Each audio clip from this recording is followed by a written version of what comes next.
بسم الله الرحمن الرحيم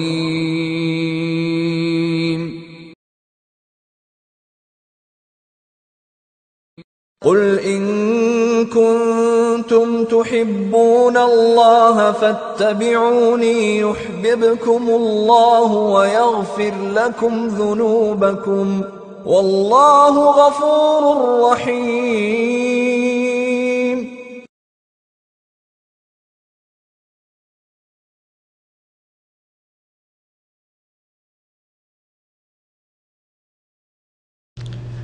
السلام عليكم ورحمة الله وبركاته.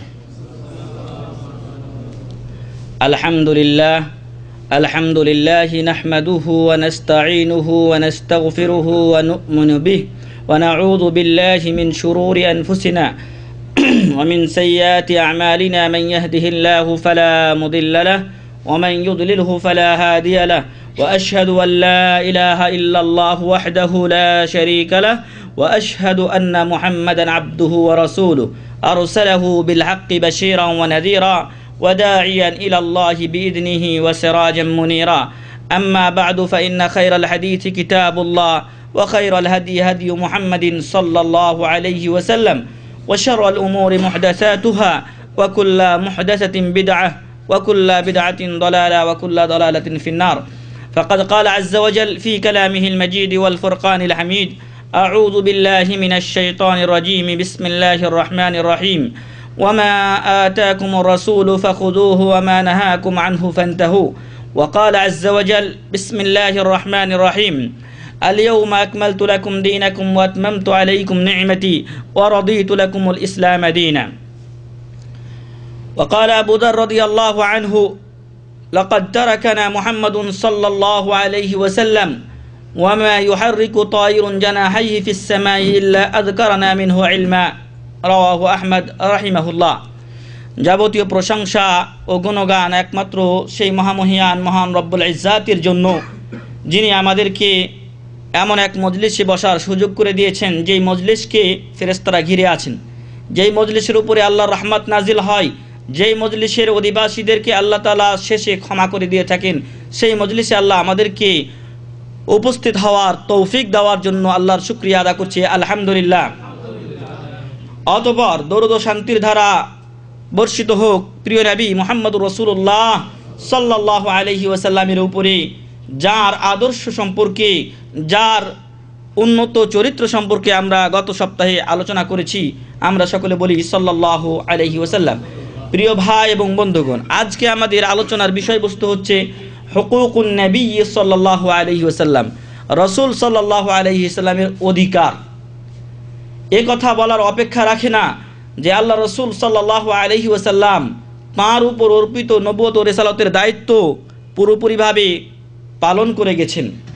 আমরা গত সপ্তাহের আলোচনায় এ কথা স্পষ্ট করে দিয়েছি যে আল্লাহ রাসূল সাল্লাল্লাহু আলাইহি ওয়াসাল্লাম উম্মাতের জন্য যাবতীয় কল্যাণের চেষ্টা করে গেছেন এবং উম্মাতের ক্ষতিকারক যাবতীয় দিক থেকে উম্মাতকে সাবধান এবং সতর্ক করে গেছেন। তিনি আমাদেরকে দেখিয়ে দিয়ে গেছেন পরিবারের সাথে কিভাবে আচরণ করতে হয়। আমাদেরকে তিনি শিক্ষা দিয়ে গেছেন যে আমি আপনি কিভাবে এই ছোট বাচ্চাদের সাথে আচরণ করব, আমার আপনার আচরণ কেমন হবে চাকরদের সাথে, আমার আপনার আচরণ কেমন হবে অন্যান্য সহপাঠীদের সাথে। এসব কিছুই আমি আপনি কিভাবে পালন করব তা রাসূল সাল্লাল্লাহু আলাইহি সাল্লাম আমাদেরকে বলে গেছেন। আমরা গত সপ্তাহে এর আলোচনা শেষ করেছি যে রাসূল সাল্লাল্লাহু আলাইহি ওয়াসাল্লাম উম্মতের জন্য এরকম উন্নত আদর্শ ও নমুনা রেখে গেলেন। সেই রাসূল সাল্লাল্লাহু আলাইহি ওয়াসাল্লামের প্রতি আমাদের করণীয় কি, তার অধিকার কি আমাদের উপরে, তা কি আমরা পালন করছি না করছি না? যদি করি আলহামদুলিল্লাহ, আরও সুন্দরভাবে পালনের চেষ্টা করতে হবে। আর যদি পালন না করে থাকি তাহলে আমাকে আপনাকে সাবধান ও সতর্ক হয়ে আজই রাসূল করিম সাল্লাল্লাহু আলাইহি ওয়াসাল্লামের অধিকারগুলো আদায় করার চেষ্টা করতে হবে। মহান রব্বুল আলামিন আমাদের সবাইকে রাসূল সাল্লাল্লাহু আলাইহি ওয়াসাল্লামের অধিকার জানার এবং তা আদায় করার তৌফিক দান করুন, আল্লাহুম্মা আমিন। প্রিয় ভাই এবং বন্ধুগণ, সময় আমাদের খুব স্বল্প, আর এই অল্প সময়ে আমরা রাসূল করিম সাল্লাল্লাহু আলাইহি ওয়াসাল্লামের হক এবং অধিকারগুলো নিয়ে আলোচনা করব ইনশাআল্লাহ। এক নম্বর অধিকার রাসূল করিম সাল্লাল্লাহু আলাইহি ওয়াসাল্লামের আমাদের প্রতি রাসূল সাল্লাল্লাহু আলাইহি ওয়াসাল্লামের অধিকার হচ্ছে আল ঈমানুল মুফাসসাল বিনুবুওয়াতিহি ওয়া রিসালাতিহি সাল্লাল্লাহু আলাইহি ওয়াসাল্লাম ওয়া ইতিকাদু নাসখ রিসালাতিহি লিজামিইর রিসালাত আস-সাবিকা। আমার আপনার ঈমানে মুফাসসাল থাকতে হবে। ঈমান দুই প্রকার, ঈমানে মুজমাল এবং ঈমানে মুফাসসাল। ঈমানে মুজমাল হচ্ছে আগের যে নবীগুলো আছেন, রাসূলগণ আছেন, তাদের প্রতি আমি আপনি ঈমানে মুজমাল রাখব। ফেরেশতাদের প্রতি কিছু ফেরেশতা আছেন যাদের আলোচনা করা হয়েছে আমাদের সামনে, নাম বলা হয়েছে, তাদের আকৃতি কিছুটা বর্ণনা করা হয়েছে, তাদের ব্যাপারে তাদের কাজ বর্ণনা করা হয়েছে যে এই ফেরেশতা এই কাজের জন্য।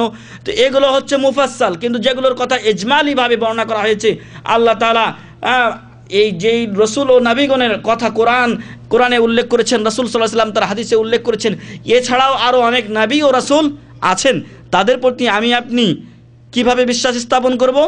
ঈমানে মুজমাল, সংক্ষিপ্ত ঈমান রাখতে হবে তাদের প্রতি, যে তাদেরকে আল্লাহ তাআলা নবী এবং রাসূল হিসেবে প্রেরণ করেছিলেন তাদের উম্মতদের জন্য। আল্লাহ বলছেন ওয়ালাকাদ বা'আসনা ফি কুল্লি উম্মাতির রাসূলা, প্রত্যেক উম্মতের কাছে একজন করে রাসূল মহান রব্বুল আলামিন প্রেরণ করেছেন। তাহলে বোঝা যায় যত উম্মত গেছে ততজন করে রাসূলও গেছেন, এসেছেন। তাহলে তাদের তো আমরা নাম জানি না, তাদের প্রতি কিভাবে ঈমান রাখবো? কিন্তু তাদের একজনকে যদি অস্বীকার করেন তাহলে আপনি মুমিন হতে পারবেন না। তো তাদের প্রতি রাখতে হবে ঈমানে মুজমাল, যে আল্লাহ তাআলা যত নবী ও রাসূল প্রেরণ করেছেন আমাদের নবী মুহাম্মদ সাল্লাল্লাহু আলাইহি ওয়াসাল্লাম সহ তার পূর্ববর্তী নবীদের পূর্ববর্তী নবীগণ, তাদেরকে আমরা বিশ্বাস করি, ঈমান রাখি। আল্লাহ যতজন পাঠিয়েছেন ততজনকে আমরা বিশ্বাস করি। কিন্তু ঈমানে মুফাসসাল, বিস্তারিত ঈমান রাখতে হবে কার প্রতি? প্রিয় নবী মুহাম্মদুর রাসূলুল্লাহ সাল্লাল্লাহু আলাইহি ওয়াসাল্লামের উপর। রাসূল সাল্লাল্লাহু আলাইহি ওয়াসাল্লামের যাবতীয় বর্ণনা কোরআন এবং হাদিসে রয়েছে, সাথে সাথে ইতিহাস গ্রন্থগুলি সুন্দরভাবে লিপিবদ্ধ করেছে ঐতিহাসিকগণ। বিশেষ করে শেখ মোহাম্মদ বিন আব্দুল ওয়াহাব রাহিমাহুল্লাহ, তিনি একটি সিরাত গ্রন্থ রচনা করেছেন রাসূল সাল্লাল্লাহু আলাইহি ওয়াসাল্লামের উপরে, যার নাম দিয়েছেন মুখতাসার সিরাতুর রাসূল সাল্লাল্লাহু আলাইহি ওয়াসাল্লাম।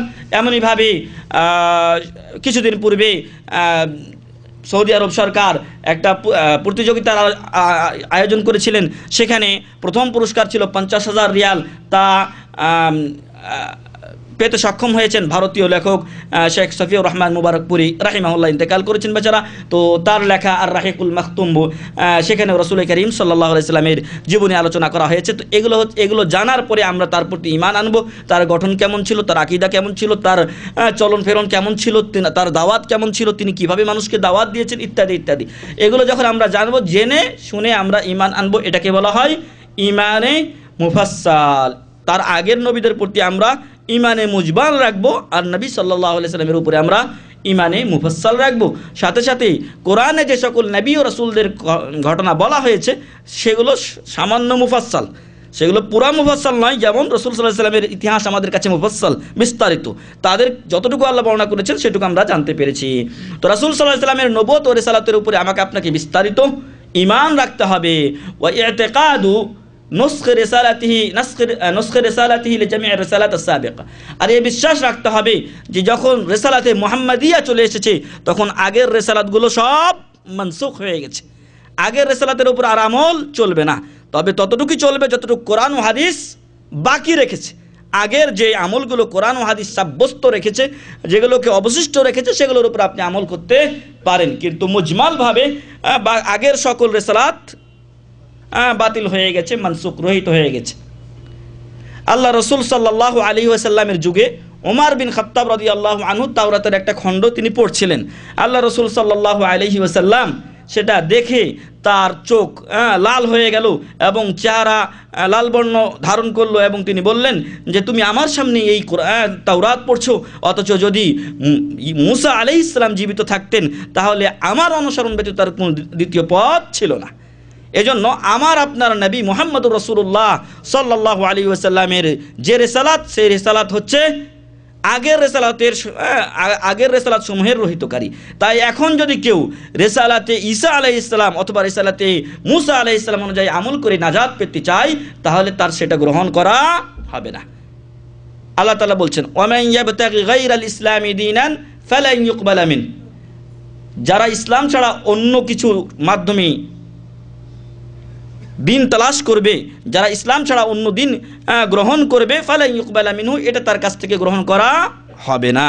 এখন আমার আপনার ইসলাম যেটা, সকল নবী ও রাসূলদের ধর্ম ইসলাম ছিল, কিন্তু শরিয়াত ছিল ভিন্ন ভিন্ন।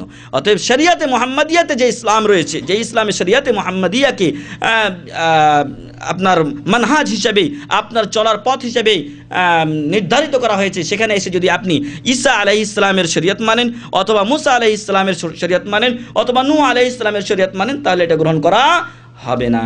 তাই আমার আপনার বিশ্বাস থাকতে হবে যে রিসালাতে মুহাম্মাদিয়া আসার সাথে সাথে রিসালাতে ঈসা, রিসালাতে মুসা আলাইহিস সালাম, তাদের রিসালাত রহিত হয়ে গেছে, ওগুলোর আমল এখন জায়েজ নয়, চলবে না। তাই ইহুদি এবং খ্রিস্টানদের যে ধর্ম, সেই ধর্ম এখন প্রচলিত নয়, এটা আল্লাহ গ্রহণ করবেন না, কারণ মুহাম্মদ সাল্লাল্লাহু আলাইহি ওয়াসাল্লামের রিসালাত চলে এসেছে। আর এই কথা যেটা আমরা বললাম যে রাসূল করিম সাল্লাল্লাহু আলাইহি ওয়াসাল্লামের রিসালাতকে ব্যাপকভাবে, বিস্তারিতভাবে আমাদেরকে বিশ্বাস করতে হবে, এবং এই বিশ্বাস রাখতে হবে যে রিসালাতে মুহাম্মাদিয়া আগের রিসালাতগুলির রহিতকারী এবং বাতিলকারী। এর অর্থ এই যে তাসদীকুহু ফীমা আখবার, রাসূল সাল্লাল্লাহু আলাইহি ওয়াসাল্লাম যেই সংবাদগুলো আমাদেরকে দিয়েছেন, সেই সংবাদগুলোকে নির্দ্বিধায় মেনে নিতে হবে, কোনো সন্দেহ করা যাবে না। তাসদীকুহু ফীমা আখবার, যেভাবে বলেছেন আল্লাহ রাসূল সাল্লাল্লাহু আলাইহি ওয়াসাল্লাম, সেভাবে আমাদেরকে বিশ্বাস করতে হবে। আর এই জন্য আবু বকর সিদ্দিক রাদিয়াল্লাহু আনহুকে যখন বলা হয়েছিল যে আল্লাহ রাসূল সাল্লাল্লাহু আলাইহি ওয়াসাল্লাম রাত্রির কিছু অংশে, যেখানে আল্লাহ বলছেন বিসমিল্লাহির রহমানির রহিম, সুবহানাল্লাযী ইসরা বিআবদিহি লাইলাম মিনাল মাসজিদিল হারামি ইলাল মাসজিদিল আকসা আল্লাযী বারাকনা হাওলাহু লিনুরিয়াহু মিন আয়াতিনা ইন্নাহু হুয়াস সামিউল বাসীর। এখানে মহান রব্বুল আলামিন ঘোষণা করছেন যে রাসূল করিম সাল্লাল্লাহু আলাইহি ওয়াসাল্লামকে তিনি রাত্রির কিছু অংশে মসজিদে হারাম থেকে বাইতুল মুকাদ্দাস পর্যন্ত তিনি তাকে রাত্রিকালীন ভ্রমণ করিয়েছেন, সেখান থেকে তাকে মেরাজে নিয়ে যাওয়া হয়েছে, এবং এমনইভাবে জান্নাত জাহান্নাম দেখানো হয়েছে তাকে। বিভিন্ন নবী ও রাসূলগণ আলাইহিমুস সালাতু ওয়াস সালাম, তাদের সাথে তার সাক্ষাৎ হয়েছে। বাইতুল মুকাদ্দাসে তিনি ইমামতি করেছেন, সকল নবী ও রাসূলদের দুই রাকাত সালাত তারা সেখানে আদায় করেছেন। এই সব সংবাদগুলো যখন উম্মতে রাসূল করিম সাল্লাল্লাহু আলাইহি ওয়াসাল্লাম কাফেরদেরকে দিলেন, কাফেররা তখন এটা নিয়ে আরও খেলতামাশায় মেতে উঠল, বলল যে এতদিন তো নবুয়ত ও রিসালাতের দাবি করছিল, আজকে দেখছি আজগবি আর এক দাবি নিয়ে চলে এসেছে, আমরা মাসের পর মাস ধরে বাইতুল মুকাদ্দাস যেতে হয় আমাদেরকে, উঠে চড়ে পায়ে হেঁটে কত কষ্ট হয় আমাদের, কিন্তু মুহাম্মদ সাল্লাল্লাহু আলাইহি ওয়াসাল্লাম নাকি রাত্রের কিছু অংশে বাইতুল মুকাদ্দাস ঘুরে এসেছে, আবার মেরাজেও নাকি গিয়েছিল। এই কথা যখন আবু বকর রাদিয়াল্লাহু আনহুর কাছে গিয়ে তারা তাচ্ছিল্য সহকারে বলছিল, শুনেছো তোমার সাথীর কথা, তোমার সাথী আরো বড় পাগল হয়ে গেছে, সে বলছে এই খবর। তখন তিনি জিজ্ঞাসা করেছিলেন যে এটা কি মুহাম্মদ আব্দুল মুত্তালিবের দৌহিত্র আব্দুল্লাহর পুত্র মুহাম্মদ সাল্লাল্লাহু আলাইহি সাল্লাম বলেছেন? তখন তারা বলেছিল হ্যাঁ। তখন তিনি বলেছিলেন যে যদি তিনি বলে থাকেন মুহাম্মদ সাল্লাল্লাহু আলাইহি সাল্লাম, তাহলে সত্য বলেছেন, সুবহানাল্লাহি ওয়া বিহামদিহি। এই জন্য তার নাম দেওয়া হয়েছে সিদ্দিক। প্রিয় ভাই এবং বন্ধুগণ, তাহলে এক নাম্বার চাহিদা হচ্ছে এই প্রথম পয়েন্টের, নবুয়তে মুহাম্মাদিয়ার প্রতি, রিসালাতে মুহাম্মাদিয়ার প্রতি বিস্তারিত বিশ্বাস রাখার এক নাম্বার চাহিদা হচ্ছে রাসূল সাল্লাল্লাহু আলাইহি ওয়াসাল্লাম যেগুলো বলেছেন তা সত্য বলে মেনে নিতে হবে, কোনো সন্দেহ চলবে না। যদি কেউ সন্দেহ করে তাহলে তার ঈমান থাকবে না। এমনইভাবে ওয়াতাআতুহু ফীমা আমার, আল্লাহ রাসূল সাল্লাল্লাহু আলাইহি ওয়াসাল্লাম আমাকে আপনাকে যা আদেশ করেছেন সেগুলো আমাকে আপনাকে মানতে হবে, আনুগত্য করতে হবে। এমন নয় যে আমার বাবা এটা বলেছেন, আমি আমার বাবার আনুগত্য করতে গিয়ে রাসূল সাল্লাল্লাহু আলাইহি ওয়াসাল্লামের আনুগত্যকে ছেড়ে দেব। যদি এমনটি হয় তাহলে রাসূল করিম সাল্লাল্লাহু আলাইহি ওয়াসাল্লামের অবাধ্যতা হয়ে যাবে, এবং সেখানে আমাকে আপনাকে আল্লাহ রাসূল সাল্লাল্লাহু আলাইহি ওয়াসাল্লামের বাণী অনুসরণ করতে হবে, যেখানে বলা হয়েছে যে আল্লাহ এবং তার রাসূল সাল্লাল্লাহু আলাইহি ওয়াসাল্লামের অবাধ্যতায় কোনো মানুষের আনুগত্য করা চলবে না। 2 নম্বরে গেল। 3 নম্বর ওয়াইজতিনাবু মা নাহা আনহু ওয়া যাজার, কিছু বিষয় রয়েছে যেগুলো আমাদেরকে করতে নিষেধ করা হয়েছে, কিছু বিষয় রয়েছে যেগুলো করতে নিষেধ করা হয়েছে। অর্থাৎ যে মসজিদে যেটা আমরা বলে আসলাম যে হালালগুলোও স্পষ্ট, হারামগুলোও স্পষ্ট, যেগুলো থেকে আমাদেরকে নিষেধ করা হয়েছে, হারাম যেগুলো, সেগুলো থেকে আমাকে আপনাকে বিরত থাকতে হবে। ওয়া আল্লা ইউবাদাল্লাহু ইল্লা বিমা শারা, আর আল্লাহর ইবাদত করা যাবে না ইল্লা কিন্তু বিমা শারা, রাসূল করিম সাল্লাল্লাহু আলাইহি ওয়াসাল্লাম যেভাবে আমার আপনার জন্য শরীয়ত বলে গেছেন সেইভাবে আমাকে আপনাকে করতে হবে। অর্থাৎ রাসূল সাল্লাল্লাহু আলাইহি ওয়াসাল্লামের দেওয়া পদ্ধতি অনুযায়ী, রাসূল করিম সাল্লাল্লাহু আলাইহি ওয়াসাল্লামের দেওয়া শরীয়ত অনুযায়ী আল্লাহর ইবাদত করতে হবে। এমন নয় যে মন গড়া কিছু ইবাদত করলাম। আব্দুল্লাহ ইবনে মাসউদ রাদিয়াল্লাহু আনহু তিনি বসরা বা কুফার এক মসজিদে গিয়ে দেখলেন মানুষেরা মসজিদে জিকির আজকার করছে। কিভাবে জিকির আজকার করছে? সবার হাতে কাঠি বা পাথর, হাসা পাথর বলা হয়েছে, এতগুলো করে পাথর আছে, ওখানে ধরেন 100টা বা 99টা পাথর আছে।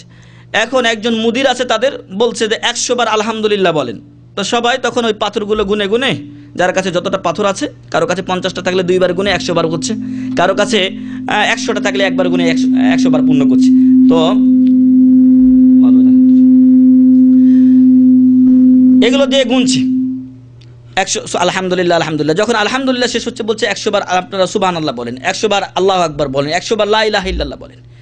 আব্দুল্লাহ ইবনে মাসউদ রাদিয়াল্লাহু আনহু সেখানে গিয়ে বললেন যে আল্লাহ রাসূল সাল্লাল্লাহু আলাইহি সাল্লামের পানির পাত্রগুলো, খাবারের পাত্রগুলো এখনো নষ্ট হয়ে যায়নি, এবং আল্লাহ রাসূল সাল্লাল্লাহু আলাইহি সাল্লামের কাপড়গুলো এখনো পুরাতন হয়ে যায়নি, যেগুলো তিনি রেখে গেছেন, তার সাহাবারা এখনো তোমাদের মাঝে বিদ্যমান আছেন, আর তোমরা বেদাত শুরু করে দিয়েছো।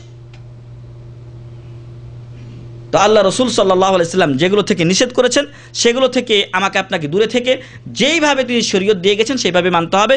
এটা রসুল সাল্লাল্লাহু আলাইহি সাল্লামের শরীয়ত নয় যে সবাই মিলে একসাথে কি করবে, এভাবে তাসবিহ করবে 100 বার, 100 বার এটা করবে, 100 বার এটা করবে, এজন্য আলাদা হাসা, পাথর, কঙ্কর নির্ধারণ করবে অথবা কাঠি নির্ধারণ করবে, এবং এরই সূত্র ধরে চলে এসেছে এই তাসবিহ টিপে না, এই তাসবিহ ওই সূত্রের একটা মানে মহাকাব্যিক রূপ। যখন উন্নতি সাধন হয় তখন চলে আসে আপনার মানে উন্নত পর্যায়ে যখন আসে, তখন এটা আপনার আরও ভালো রূপ ধারণ করে। তো ওই পাথরকে আস্তে আস্তে এটাকে কাঠিবদ্ধ করেছে, এবং এটাকে আস্তে আস্তে এমন জিনত দিয়েছে, অলঙ্কার চড়িয়েছে, যে এক একটা তাসবির দামও এখন হয়তো বা 2-4 হাজার রিয়াল হবে, এমনও হয়তো তাসবিহ আছে। তো প্রিয় ভাই এবং বন্ধুগণ, এই যে ইবাদত তারা করছিল, এটা রাসূল সাল্লাল্লাহু আলাইহি সাল্লামের বলে দেওয়া শরীয়ত নয়। আব্দুল্লাহ ইবনে মাসউদ রাদিয়াল্লাহু আনহু তিনি বললেন যে আল্লাহ রাসূল সাল্লাল্লাহু আলাইহি সাল্লামের সাহাবারা এখনো জীবিত আছেন, আর তোমরা তাদের উপরে নিজেদেরকে বেশি ফজিলত মনে করে ফজিলতপূর্ণ, মর্যাদাপূর্ণ মনে করছো, এবং আজকে নতুন করে তোমরা বেদাত শুরু করে দিয়েছো। তখন তারা বলতে শুরু করলো যে হে আবু আব্দুর রহমান, আমরা তো ভালোই উদ্দেশ্য করেছি, আমরা তাসবিহ তাহলিল করেছি। কিন্তু তিনি বললেন যে আল্লাহ রসুল সাল্লাল্লাহু আলাইহি সাল্লাম এইভাবে আমাদেরকে তাসবিহ তাহলিল শিক্ষা দেননি, তোমরা সাহাবাদের উপর মর্যাদাবান হতে চেও না, তাদের চাইতে ইলম বেশি দাবি করতে চেও না। তো আপনি ইবাদত করবো রসুল সাল্লাল্লাহু আলাইহি সাল্লামের তরিকায়। যদি আল্লাহ রসুল সাল্লাল্লাহু আলাইহি সাল্লাম কোনো ইবাদত না করে থাকেন, তাহলে ওটা যেই করুক না কেন সেটা জায়েজ হবে না। সেটা যত বড় আলখেল্লাওয়ালা করুক, আর যত বড় পীর সাহেব করুক, আর যত বড় আলেম সাহেব করুক। এজন্য আপনারা যখন আমাদের কাছে আসেন আর আমরা বলি যে মিলাদ মাহফিল, যেভাবে মিলাদ মাহফিল সেটা বেদাত, রাসূল সাল্লাল্লাহু আলাইহি সাল্লাম কোনোদিন করেননি। আর তারপরে শবে বরাত, তারপরে আরও বিভিন্ন শবে মেরাজ, শবে ইত্যাদি ইত্যাদি সব আর দিন মিলে যা পালন করা হয় আমাদের দেশে সবগুলো বেদাত, তারপরে 40 ইত্যাদি বেদাত। তখন আপনারা বলেন তাহলে আমাদের দেশে এত বড় বড় আলেম করছে।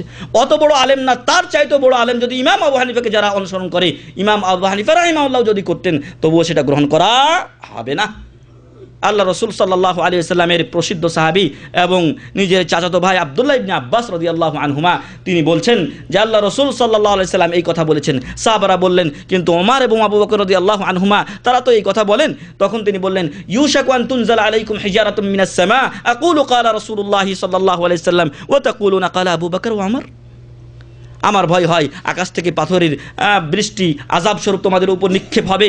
আমি বলছি রাসূল সাল্লাল্লাহু আলাইহি ওয়াসাল্লাম বলেছেন, আর তোমরা বলছো আবু বকর এবং ওমর রাদিয়াল্লাহু আনহুমা বলেছেন।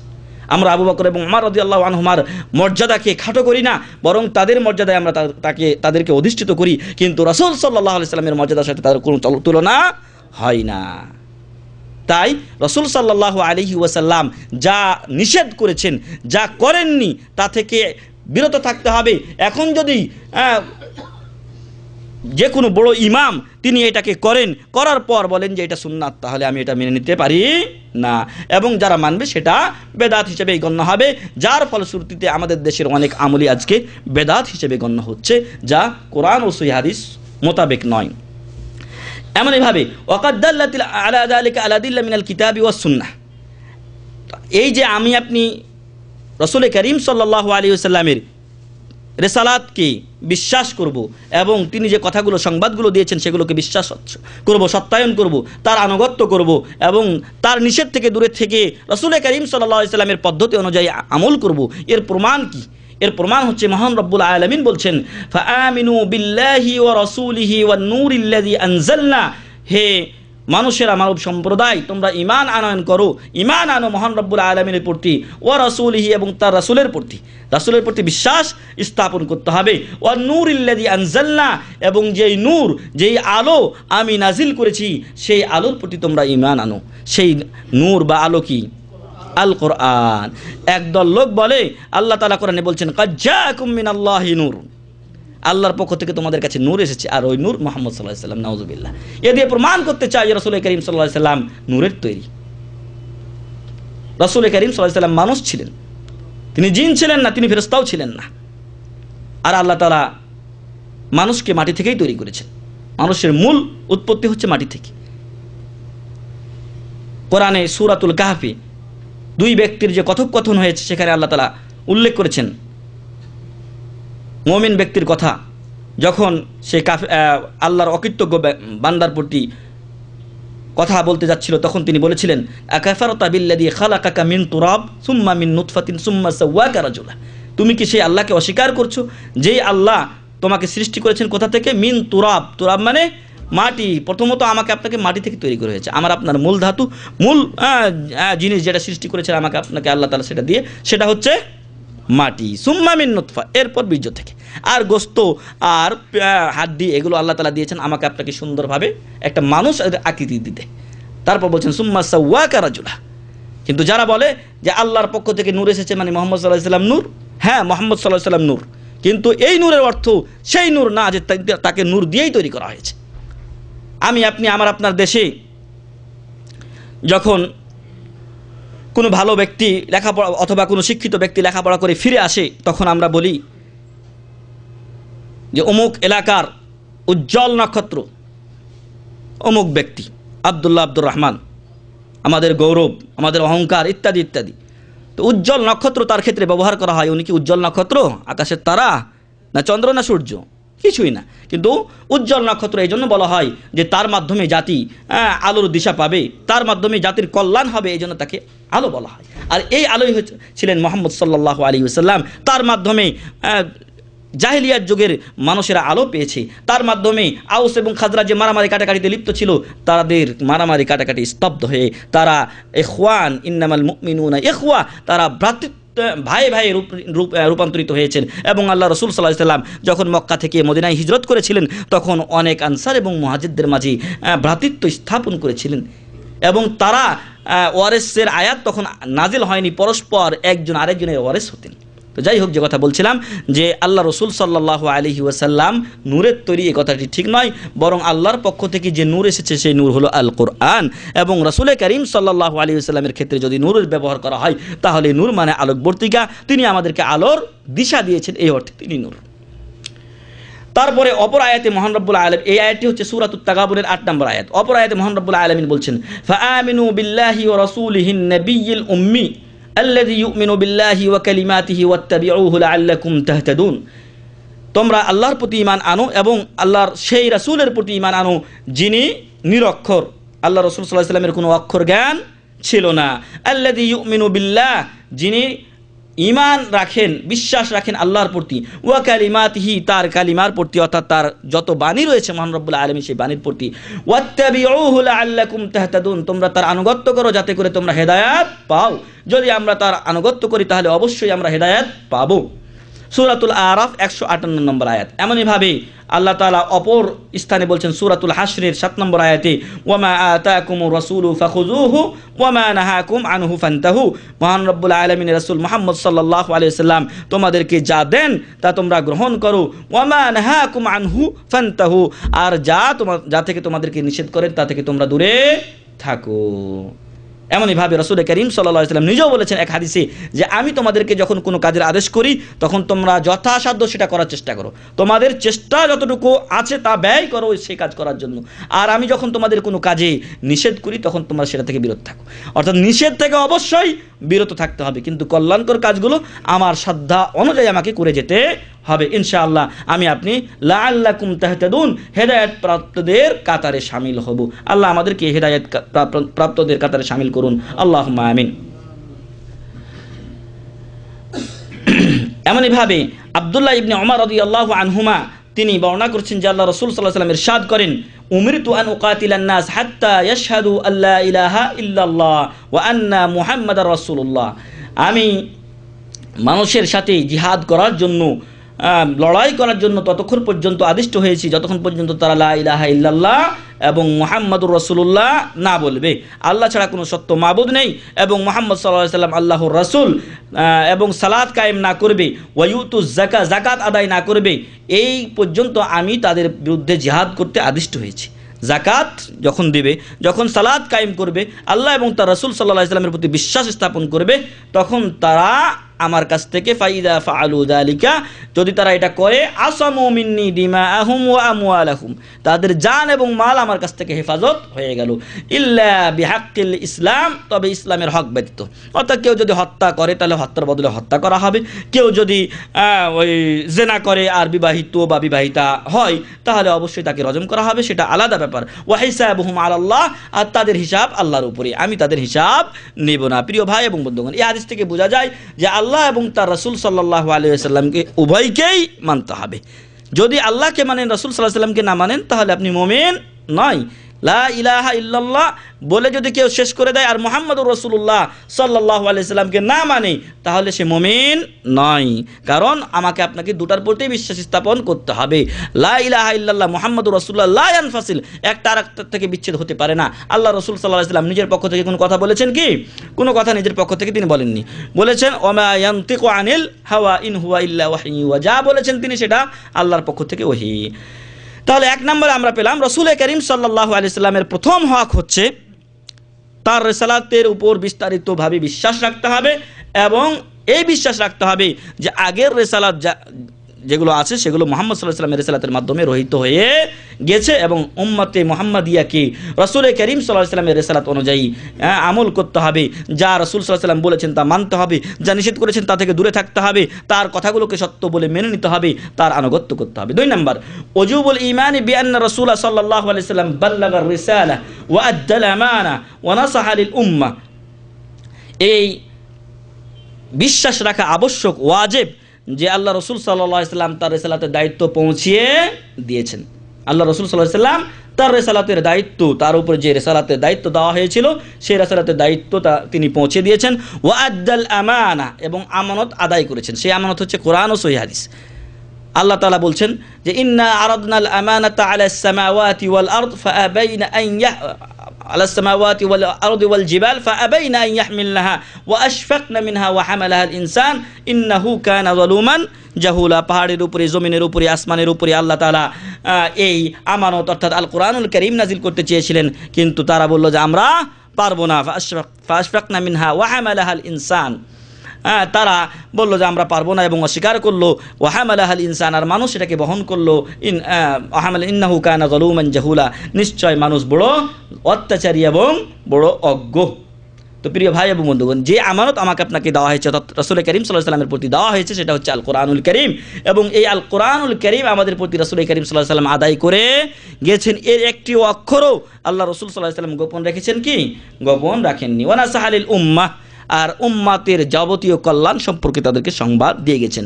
ফামা মিন খাইরিন ইল্লা ওয়াদাল্লাল উম্মাতা আলাইহি ওয়া রাগাবাহা ফি, আর যত প্রকার কল্যাণ আছে সকল প্রকার কল্যাণের সংবাদ দিয়েছেন। ওয়ামা মিন শাররিন ইল্লা ওয়া নাহাল উম্মাতা আনহু ওয়া হাদ্দারাহা মিন, এবং যত প্রকার খারাপি রয়েছে তা থেকে উম্মতকে সতর্ক করেছেন এবং নিষেধ করেছেন। ক্বালা তাআলা, আল্লাহ তাআলা বলছেন, আল ইয়াউমা আকমালতু লাকুম দীনাকুম ওয়া আতমামতু আলাইকুম নি'মাতি ওয়া রাদিতু লাকুমুল ইসলাম দীনা, আজকের দিনে আমি তোমাদের জন্য তোমাদের দিনকে পরিপূর্ণ করে দিলাম এবং তোমাদের উপরে আমার নিয়ামতকে তথা আল ইসলামকে আমি পরিপূর্ণ করে দিলাম এবং ইসলামকে তোমাদের দিন হিসাবে আমি মনোনীত করলাম। সূরাতুল মাইদা 3 নম্বর আয়াত। তো এখান থেকে প্রমাণ হয় যে যেই দিনটা আমরা পেয়েছি সেটা পরিপূর্ণ তখনই হয়েছে যখন রাসূল করিম সাল্লাল্লাহু আলাইহি ওয়াসাল্লাম তার আমানত পরিপূর্ণভাবে আদায় করেছেন। যদি কিছু আয়াত নিজের কাছে গোপন রেখে দিতেন তাহলে আল ইয়াউমা আকমালতু হতো না, কারণ তখনও সেটা বাকি থেকে যেত, রাসূল করিম সাল্লাল্লাহু আলাইহি ওয়াসাল্লাম সেটা নিজের কাছে ধরে রাখেননি, বরং আদায় করে দিয়েছেন।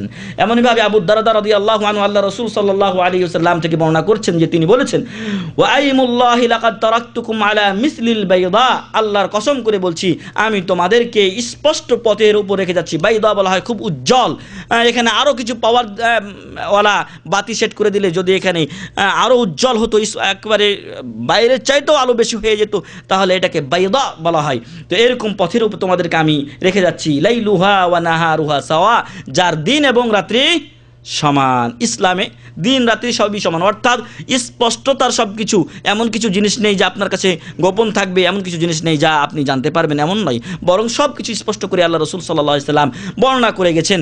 এজন্য সালমান আল ফারসি রাদিয়াল্লাহু আনহুকে এক ইহুদি বলেছিল যে আমরা দেখছি যে তোমাদের নবী মুহাম্মদুর রাসূলুল্লাহ সাল্লাল্লাহু আলাইহি ওয়াসাল্লাম তোমাদেরকে ছোট ছোট মাসলাও শিক্ষা দেয়। তিনি বলেছিলেন, বালা, হ্যাঁ অবশ্যই, হাত্তাল খেরা, এমনকি কিভাবে আমি ঢেলাকুলুপ ব্যবহার করব সে কথাও আমার নবী মুহাম্মদুর রাসূলুল্লাহ সাল্লাল্লাহু আলাইহি ওয়াসাল্লাম আমাদেরকে শিক্ষা দিয়ে গেছে।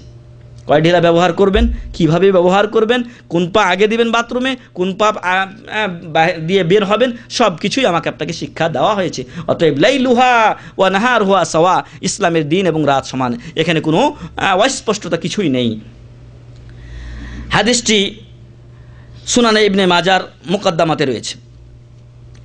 এমনইভাবে ওয়াকাদ শাহিদা লিন নবী সাল্লাল্লাহু আলাইহি ওয়াসাল্লাম বিল বালাগি আসহাবুহু ফি আকবারি মুজাম্মাইন লাহুম ইয়াওমা আন খাতাবাহুম ফি হাজ্জাতিল ওয়াদা'i খুতবাতাহুল বালিগা ফাবাyyana লাহুম মা আওজাবা আল্লাহু আলাইহিম ওয়া মা হাররামা আলাইহিম ওয়া আওসাহুম বিকিতাবিল্লাহি ইলা আন ক্বালা লাহুম।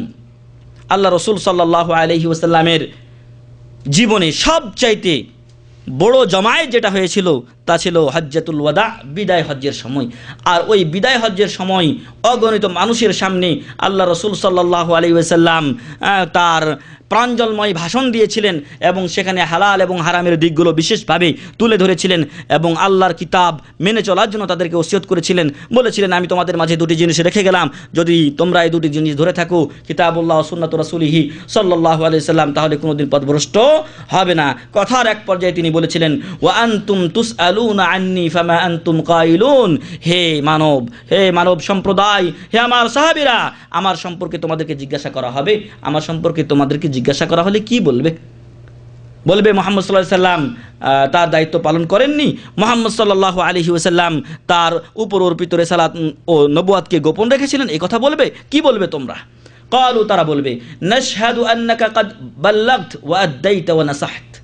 সেই সাহাবীরা বলেছিলেন যে আমরা বলবো, আমরা সাক্ষ্য দিব, আমরা সাক্ষ্য দিচ্ছি যে আন্নাকা কাদ বাল্লাগত, সাক্ষ্য দিব, এটা কিয়ামতের ময়দানে হবে, আমরা অবশ্যই সাক্ষ্য দিব যে আন্নাকা কাদ বাল্লাগত, আপনি পৌঁছিয়ে দিয়েছেন, ওয়া আদ্দাইত, আপনার কাজ আপনি আদায় করেছেন, ওয়া নাসাহত, এবং উম্মতকে আপনি সকল প্রকার কল্যাণের নসিহত করেছেন।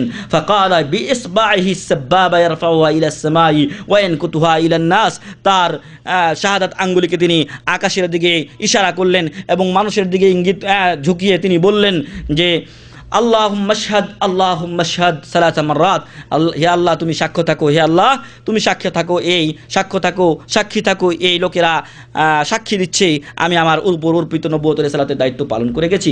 হাদিসটি মুসলিম শরীফে রয়েছে, জাবের বিন আব্দুল্লাহ রাদিয়াল্লাহু আনহু বর্ণনা করেছেন। এমনইভাবে আবু যার রাদিয়াল্লাহু আনহু তিনি বলছেন, লাকাদ তারাকানা মুহাম্মাদুন সাল্লাল্লাহু আলাইহি ওয়াসাল্লাম ওয়া মা ইউহাররিকু তায়িরুন জানাহাইহি ফিস সামাই ইল্লা আযকারানা মিনহু ইলমা।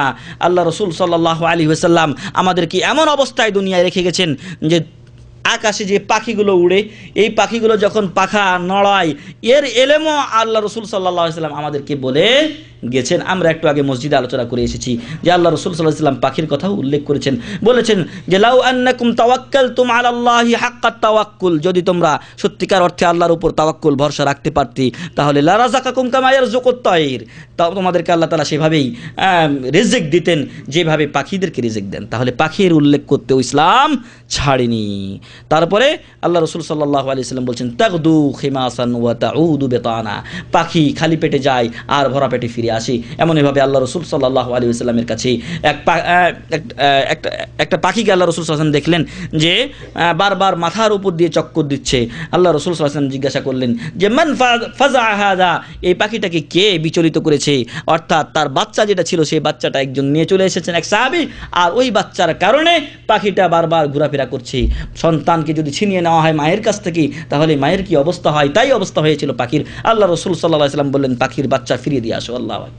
তাহলে পাখিরও জ্ঞান, যেই পাখি আকাশে উঠছে ওই পাখির আকাশের উড়া জ্ঞানও আল্লাহ রসুল সাল্লাল্লাহু আলাইহি ওয়াসাল্লাম আমাদের জন্য বর্ণনা করে গেছেন। তাহলে বোঝা যাচ্ছে যে রসুল করিম সাল্লাল্লাহু আলাইহি ওয়াসাল্লাম তার উপর অর্পিত দায়িত্ব সামান্যতম গোপন রাখেননি, সম্পূর্ণ বর্ণনা করে গেছেন। ওয়াল আসারু ফি হাদা কাসীরাতুন আন সালাফি রাহিমাহুমুল্লাহ। আর এ থেকে অনেক এই বিষয়ে অনেক সালফে সালেহিনের উক্তি রয়েছে, যা বলার আমাদের এখন সময় নেই। প্রিয় ভাই এবং বন্ধুগণ, যখন আমি আপনি রসুল করিম সাল্লাল্লাহু আলাইহি সাল্লামের দিনের মাঝে নতুন কিছু সৃষ্টি করি, সংযোজন করি, তখন এটা লাজেম হয়ে যায়, এই আবশ্যকতা চলে আসে যে আল্লাহ রসুল সাল্লাল্লাহু আলাইহি সাল্লাম এটা বলে যাননি, অর্থাৎ এটা দরকার ছিল বলে যাননি, তাই না? যদি এরকম নতুন বেদাত কেউ করে তাহলে রাসূল সাল্লাল্লাহু আলাইহি ওয়াসাল্লামের প্রতি এই তহমাত, এই অপবাদ চলে আসে। অতএব বেদাত সে ছোট হোক আর বড় হোক, আর মানুষের চোখে ভালো হোক আর মন্দ হোক, সেটা সবসময়ই বেদাত তা বর্জনীয় এবং তার পরিণতি অত্যন্ত ভয়াবহ। এই জন্য আল্লাহ রাসূল সাল্লাল্লাহু আলাইহি ওয়াসাল্লাম বলছেন যে মান আহদাসা ফি আমরিনা হাযা মা লাইসা মিনহু ফাহুয়া রাদ্দুন, যারা আমাদের ধর্মে নতুন কিছু সংযোজন করে যা আমাদের ধর্মের অন্তর্ভুক্ত নয় তা বাতিল এবং প্রত্যাখ্যাত। কারণ ইসলাম পরিপূর্ণ। যদি পরিপূর্ণ গ্লাসে আপনি পানি রাখেন, পরিপূর্ণ জগে যদি পানি রাখেন তো আর আটবে, পরিপূর্ণ আছে পানি, ওখানে নতুন কিছু ঢোকানোর সুযোগ নেই। ইসলাম পরিপূর্ণ হয়ে গেছে। রাসূল সাল্লাল্লাহু আলাইহি সাল্লাম তার উপর নবুয়ত ও রিসালাতের দায়িত্ব তিনি পালন করে গেছেন, এই বিশ্বাস রাখতে হবে। এটা হচ্ছে 2 নম্বর অধিকার রাসূল সাল্লাল্লাহু আলাইহি সাল্লাম এর আমাদের প্রতি। 3 নম্বর মুহাব্বাতুহু সাল্লাল্লাহু আলাইহি ওয়াসাল্লাম, রাসূল সাল্লাল্লাহু আলাইহি সাল্লামকে ভালোবাসতে হবে। শুধু এই ভালোবাসা শুধু সাধারণ ভালোবাসা হলে চলবে না, সবার চাইতে বেশি ভালোবাসতে হবে, আল্লাহর পরেই যাকে ভালোবাসতে হবে, আমার আপনার আত্মীয় স্বজন, ছেলে মেয়ে, সবার চাইতে বেশি ভালোবাসতে হবে রাসূল করিম সাল্লাল্লাহু আলাইহি ওয়াসাল্লামকে। ওয়াল মুহাব্বাতু ওয়া ইন কানাত ওয়াজিবাতুন লিউমুমিল আম্বিয়া ওয়া রাসূল ইল্লা আন, যদিও সকল নবীদেরকে ভালোবাসাটা আমাদের জন্য ওয়াজিব, কিন্তু রাসূল করিম সাল্লাল্লাহু আলাইহি ওয়াসাল্লামকে খাসভাবে বিশেষভাবে ভালোবাসা আমাদের জন্য আরও বড় ওয়াজিব। তাই আমার আপনার আত্মীয় স্বজন এবং সকল নবী ও রাসূল তথা বিশ্বের বুকে যদি কোনো কাউকে সবচেয়ে বেশি ভালোবাসতে হয়, তিনি হবেন মুহাম্মাদুর রাসূলুল্লাহ সাল্লাল্লাহু আলাইহি ওয়াসাল্লাম। আল্লাহ তাআলা কোরআনে বলছেন, কুল ইন কানা আবাউকুম ওয়া আবনাউকুম ওয়া ইখওয়ানুকুম ওয়া আজওয়াজুকুম ওয়া আশীরাতুকুম ওয়া আমওয়ালুন ইকতারাফতুমুহা وتجارة تخشون كسادها ومساكن ترضونها أحب إليكم من الله ورسوله وجهاد في سبيله فتربصوا حتى يأتي الله بأمره والله لا يهدي القوم الفاسقين। হে মুহাম্মদ সাল্লাল্লাহু আলাইহি ওয়াসাল্লাম, আপনি বলে দিন, যদি তোমাদের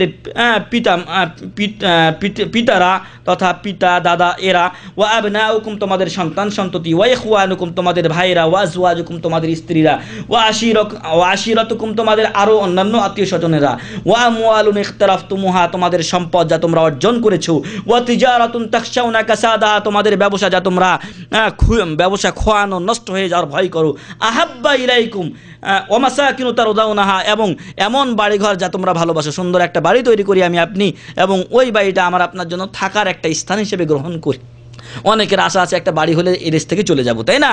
তো এরকম ওয়া মাসাকিনু তারদাউনাহা এমন একটা বাড়ি যেটা দেখে তোমাদের মন ভরে যায়, যাতে তোমরা আত্মতুষ্টে থাকো।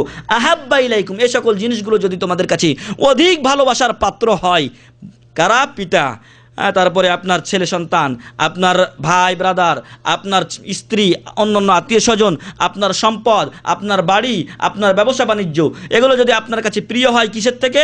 মিনাল্লাহি ওয়া রাসূলিহি আল্লাহ থেকে এবং তার রাসূল সাল্লাল্লাহু আলাইহি সাল্লাম থেকে, ওয়া জিহাদিন ফি সাবিলিহি এবং আল্লাহর রাস্তায় জিহাদ করার চাইতে, ফাতারাব্বাসু তাহলে তোমরা একটু অপেক্ষা করো। আল্লাহর পক্ষ থেকে ওয়াদা দেওয়া হচ্ছে, বলা হচ্ছে ফাতারাব্বাসু, যদি এই দুনিয়াকে বেশি ভালোবাসো, দুনিয়ার আত্মীয় স্বজনকে বেশি ভালোবাসো, তাহলে একটু অপেক্ষা করো। হাত্তা ইয়াতি আল্লাহু বিআমরি, যতক্ষণ পর্যন্ত আল্লাহ তাআলা তার আমর, তার নির্দেশ না দিয়েছেন, অর্থাৎ আযাবের যতক্ষণ পর্যন্ত নির্দেশ না দিয়েছেন ততক্ষণ পর্যন্ত তোমরা অপেক্ষা করো, অথবা তোমার মৃত্যু যতদিন না এসেছে ততদিন তোমরা অপেক্ষা করো। ওয়াল্লাহু লা ইয়াহদিল কওমাল ফাসিকিন, ফাসিক সম্প্রদায়কে, অবাধ্য সম্প্রদায়কে আল্লাহ তাআলা হেদায়েত দান করেন না। তাহলে এই আয়াত থেকে আমরা যেটা বুঝতে পারি যে আল্লাহ এবং তার রাসূল সাল্লাল্লাহু আলাইহি সাল্লামকে এবং তাদের পথে উৎসর্গ হওয়াকে অন্য যে কোনো ভালোবাসার চাইতে প্রাধান্য দিতে হবে, তবেই আমি আপনি মুমিন হব। অন্যথায় আমাকে আপনাকে আপনাকে সাবধান এবং সতর্কবাণী দেওয়া হয়েছে, ফাতারাব্বাসু, একটু অপেক্ষা করো, হাত্তা ইয়াতি আল্লাহু বিআমরি, আল্লাহর আমর হতে পারে আযাব, আল্লাহর হতে পারে আল্লাহর আমর হতে পারে আমার আপনার মৃত্যু। আর মৃত্যু আসলে যদি কেউ দুনিয়া নিয়ে ব্যস্ত থাকে, আখিরাতকে নিয়ে খেয়াল না করে, তাহলে অবশ্যই তাকে শাস্তি পেতে হবে। এমনইভাবে দুনিয়াতেও আল্লাহ যখন কারো অবাধ্যতা বেড়ে যায়, তখন দুনিয়াতেও আল্লাহ তাকে শাস্তি দিয়ে দেখান। যেমনভাবে এর আগে কারুন, হামান, ফেরাউন, শাদ্দাদ, নমরুদ ধ্বংস হয়ে গেছে, এমনইভাবে এখনও অনেক লোককে আল্লাহ তাআলা ধ্বংস করছেন। হয়তো আমরা খাসভাবে ব্যক্তিগতভাবে বুঝতে পারি না, কিন্তু এলাকা ভিত্তিক যখন ঝড় তুফান হয়ে যায়, এগুলো কি আল্লাহর আযাব নয়? এগুলো প্রাকৃতিক দুর্যোগ নয়? এগুলোর মোকাবিলা করা সম্ভব নয়? কই, তখন তো দেখা যায় না যারা বড় বড় গলায় বলে যে এগুলো প্রাকৃতিক দুর্যোগ, আমরা মোকাবিলা করব। তো আয়সা দাঁড়াও, যখন ঝড় তুফান আসে ওখানে দাঁড়ায় না কেন? ঝড় তুফানের পরেও তো দেখা যায় যে বাইরে যে সহযোগিতাগুলো যায়, সেগুলো আমাদের দেশের গরিব মানুষগুলো পায় না। প্রিয় ভাই এবং বন্ধুগণ, প্রাকৃতিক দুর্যোগ নয়, আল্লাহর আযাব। মানুষ যখন অবাধ্য কাজে লিপ্ত হয়, তখন আল্লাহ এগুলো আযাব দেন। এবং আমি আপনি যখন আল্লাহ এবং তার রাসূল সাল্লাল্লাহু আলাইহি ওয়াসাল্লামের চাইতে, আল্লাহর পথে উৎসর্গ হওয়ার চাইতে আমি আপনি দুনিয়াকে বেশি ভালোবাসবো, তখন আল্লাহ তাআলা আমার আপনার উপরই শাস্তি নাজিল করবেন। আল্লাহ আমাদেরকে আল্লাহর শাস্তি থেকে হেফাজত করুন, আল্লাহুম্মা আমিন। এবং আল্লাহকে এবং তার রাসূল সাল্লাল্লাহু আলাইহি ওয়াসাল্লামকে, তার পথের যে কোনো কাজকে নিজের জীবনের চাইতে এবং অন্যান্য ভাই ব্রাদার চাইতে বেশি ভালোবাসার তৌফিক দান করুন, আল্লাহুম্মা আমিন। তো আল্লাহ তাআলা তার ভালোবাসার সাথে রাসূল সাল্লাল্লাহু আলাইহি ওয়াসাল্লামের ভালোবাসাকে একসাথে উল্লেখ করেছেন। অতএব আমাকে আপনাকে আল্লাহকে এবং তার রাসূল সাল্লাল্লাহু আলাইহি ওয়াসাল্লামকে ভালোবাসতে হবে। আর সাথে সাথে যারা আল্লাহ এবং তার রাসূল সাল্লাল্লাহু আলাইহি ওয়াসাল্লামকে বেশি ভালোবাসবে না নিজের জীবনের চাইতে, তাদেরকে আল্লাহ তাআলা কি দিয়েছেন? ওয়াদা দিয়েছেন শাস্তির। ফাতারাব্বাসু, কিছুক্ষণ অপেক্ষা করো। এমনইভাবে বুখারী এবং মুসলিমের হাদিসে আনাস রাদিয়াল্লাহু আনহু থেকে বর্ণিত হয়েছে, আল্লাহ রাসূল সাল্লাল্লাহু আলাইহি ওয়াসাল্লাম ইরশাদ করেন, লা ইউমিনু আহাদুকুম হাত্তা আকুনা আহাব্বা ইলাইহি মিন ওয়ালিদিহি ওয়া ওয়ালাদিহি ওয়ান নাসি আজমাইন, তোমাদের কেউ ততক্ষণ পর্যন্ত পূর্ণ মুমিন হতে পারবে না যতক্ষণ পর্যন্ত সে আমি তার কাছে না হব অধিক ভালোবাসার পাত্র, মিন ওয়ালিদিহি, তার পিতার চাইতে, তার সন্তানের চাইতে, ওয়ান নাসি আজমাইন, সকল মানুষের চাইতে বেশি ভালোবাসতে হবে যাকে তিনি হলেন মুহাম্মদ সাল্লাল্লাহু আলাইহি ওয়াসাল্লাম। বুখারী এবং মুসলিমের হাদিস। এমনইভাবে ওমর রাদিয়াল্লাহু আনহু তিনি আল্লাহ রাসূল সাল্লাল্লাহু আলাইহি ওয়াসাল্লামকে বললেন এই হাদিস শোনার পরে যে, হে আল্লাহ রাসূল সাল্লাল্লাহু আলাইহি ওয়াসাল্লাম, আনতা আহাব্বু ইলাইয়া মিন কুল্লি শাইইন ইল্লা মিন নাফসি, হে আল্লাহ রাসূল সাল্লাল্লাহু আলাইহি ওয়াসাল্লাম, আপনি আমার কাছে সব কিছু থেকে প্রিয়, কিন্তু আমার জীবনে চাইতে নাই। আমার জীবনকে আমি বেশি ভালোবাসি, তারপর আপনাকে বেশি ভালোবাসি। ফাকালা নবী সাল্লাল্লাহু আলাইহি ওয়াসাল্লাম, তখন আল্লাহ রাসূল সাল্লাল্লাহু আলাইহি ওয়াসাল্লাম বললেন, লা ওয়াল্লাযী নাফসি বিয়াদিহি হাত্তা আকুনা আহাব্বা ইলাইকা মিন নাফসিক, আল্লাহ, ওই আল্লাহর শপথ যার হাতে আমার প্রাণ, এখনো তোমার ঈমান পরিপূর্ণ হয়নি যতক্ষণ পর্যন্ত তুমি আমাকে তোমার নিজের জীবনের চাইতে বেশি ভালো না বাসবে। ফাকালা লাহু ওমর রাদিয়াল্লাহু আনহু তখন রাসূল সাল্লাল্লাহু আলাইহি ওয়াসাল্লামকে বললেন, ফাইন্নাহুল আন ওয়াল্লাহি লা আনতা আহাব্বু ইলাইয়া মিন নাফসি, আল্লাহর কসম করে বলছি এখন আমি আপনাকে আমার নিজের জীবনের চাইতে বেশি ভালোবাসি। সুবহানাল্লাহি ওয়া বিহামদি। ফাকালা নবী সাল্লাল্লাহু আলাইহি ওয়াসাল্লাম, এই কথা শুনে রাসূল সাল্লাল্লাহু আলাইহি ওয়াসাল্লাম বললেন, আল আনা ইয়া ওমর, হ্যাঁ ওমর, এখন তোমার ঈমান পূর্ণ হয়েছে। প্রিয় ভাই এবং বন্ধু, আমার আপনার ঈমান কোথায় খুঁজে পাওয়া যাবে? আমার আপনার ভালোবাসার সময় যদি আমি উল্লেখ করি, তাহলে আমি আপনি দেখব যে আমি আপনি রাসূল করিম সাল্লাল্লাহু আলাইহি ওয়াসাল্লামের ভালোবাসা থেকে অনেক অনেক দূরে রেখেছি নিজেকে। কোরআন ও হাদিস থেকে আমি আপনি অনেক দূরে। যখন কোরআন ও হাদিস আসে আর মনের এক পূজা আসে, তখন মনকে যেন প্রাধান্য দেই। যখন আত্মীয় স্বজনের কোনো আবদার আসে, কোরআন ও হাদিস তার বিপরীতে চলে যায়, কিন্তু আমি আপনি আত্মীয় স্বজনের আবদার রক্ষা করতে দ্বিধা করি না। এগুলো আল্লাহ রাসূল সাল্লাল্লাহু আলাইহি ওয়াসাল্লামের ভালোবাসার বিপরীত। আপনি একে বেশি ভালোবাসছেন বলে তার কথাকে আপনি প্রাধান্য দিচ্ছেন বেশি। তাহলে 3 নাম্বার যে হক, তা হচ্ছে রাসূল করিম সাল্লাল্লাহু আলাইহি ওয়াসাল্লামকে বিশ্বের যে কোনো মানুষের চাইতে বেশি, মানুষ, বস্তু এবং যা কিছু আছে বিশ্বের মাঝে, এই বিশ্বের চাইতে, সব কিছুর চাইতে আমাকে আপনাকে রাসূল করিম সাল্লাল্লাহু আলাইহি ওয়াসাল্লামকে বেশি ভালোবাসতে হবে। এমনভাবে 4 নম্বর হচ্ছে যে রাসূল করিম সাল্লাল্লাহু আলাইহি ওয়াসাল্লামকে সম্মান করতে হবে। রাসূল করিম সাল্লাল্লাহু আলাইহি ওয়াসাল্লামের মর্যাদাকে ঠিক রাখতে হবে।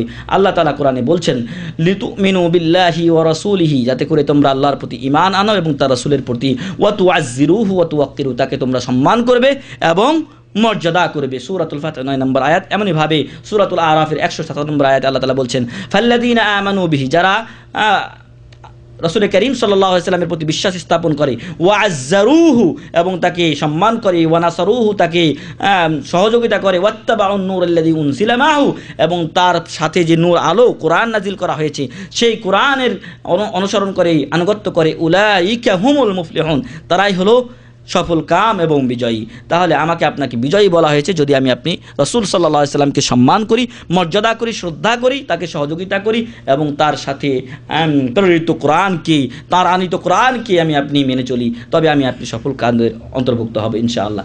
ইবনে আব্বাস রাদিয়াল্লাহু আনহুমা বলছেন যে তাআজ্জারুহুর অর্থ হলো তাজাল্লুহু, অর্থাৎ তাকে সম্মান করা, ওয়া তুওয়াক্কিরুহু আই তুআযিমুহু, তাকে মর্যাদা দেওয়া।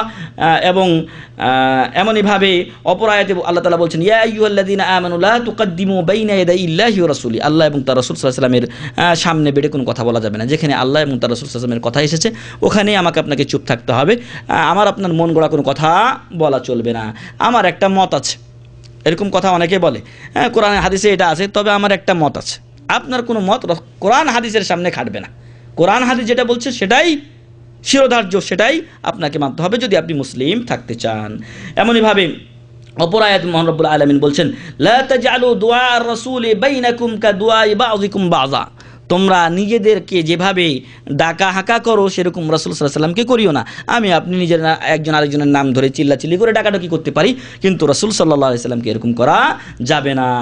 সূরাতুন নূর 63 নম্বর আয়াত। এখান থেকে সাহাবাগণকে আল্লাহ তাআলা রাসূল সাল্লাল্লাহু আলাইহি ওয়াসাল্লামের সাথে কেমন আচরণ করবেন সে আদবই দিয়েছেন। ওয়াকাদ দারাবা আসহাবুন নবী সাল্লাল্লাহু আলাইহি ওয়াসাল্লাম, মুজাহিদ বলছেন আমারহুম আন ইয়াদউহু ইয়া রাসূলুল্লাহ ফি লিন ওয়া তাওয়াযু ওয়া লা ইয়াকুলু ইয়া মুহাম্মদ ফি তাজাহুম।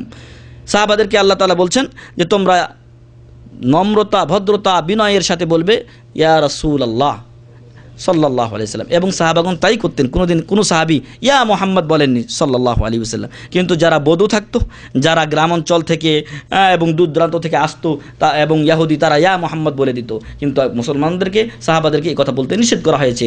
এবং সাহাবাগণ এই বিষয়ে সবচেয়ে উজ্জ্বল দৃষ্টান্ত রেখে গেছেন রাসূল সাল্লাল্লাহু আলাইহি ওয়াসাল্লামের সম্মানের ক্ষেত্রে। ক্বালা উসামা বিন শারীক বলছেন আতাইতুন নবিয়্য সাল্লাল্লাহু আলাইহি ওয়াসাল্লাম ওয়া আসহাবুহু হাওলাহু কাআন্নামা আলা রুসিহিম আত-তায়র। উসামা বিন শারীক বলছেন আমি আল্লাহ রাসূল সাল্লাল্লাহু আলাইহি ওয়াসাল্লামের কাছে আসলাম এবং তার সাহাবীরা তাকে ঘিরে আছেন, মনে হচ্ছে তাদের মাথায় পাখি বসে আছে। পাখি যদি বসে থাকে তো এমনি করলেই তো পাখিটা উড়ে চলে যাবে। এজন্য তারা এমন শান্তভাবে যেন আছেন, পাখি যেন মাথায় বসে আছে, উড়ে যেন না যায়, এই অবস্থায় তারা আছেন। তাহলে রাসূল করিম সাল্লাল্লাহু আলাইহি ওয়াসাল্লামের সাথে এমন আচরণ তারা করেছেন, আমাদেরকেও সেরকম আচরণ করতে হবে। রাসূল সাল্লাল্লাহু আলাইহি ওয়াসাল্লাম আমাদের মাঝে এখন নেই ঠিক, কিন্তু তার কোরআন আছে, তার দেওয়া হাদিস আছে, সেই কোরআন ও হাদিসের সাথে আমাদেরকে সেরকম আচরণ করতে হবে। যেখানে কোরআন ও হাদিসের মত এসেছে সেখানে মানুষের মন গড়া মত কোনোদিন চলতে পারে না। ওয়া তা'যীমুন নবী সাল্লাল্লাহু আলাইহি ওয়াসাল্লাম ওয়াজিবুন বা'দা মাউতিহি কা তা'যীমিহি ফি হায়াতি, রাসূল সাল্লাল্লাহু আলাইহি ওয়াসাল্লামের মৃত্যুর পরও তাকে সম্মান করা ওয়াজিব। قال القاضي عياض رحمه الله তিনি বলছেন ওয়ালাম আন্না হুরমাতান নবী সাল্লাল্লাহু আলাইহি ওয়াসাল্লাম বা'দা মাউতিহি ওয়া তাওকিরিহি ওয়া তা'যীমিহি লাযিমুন কামা কানা ফি হায়াতিহি।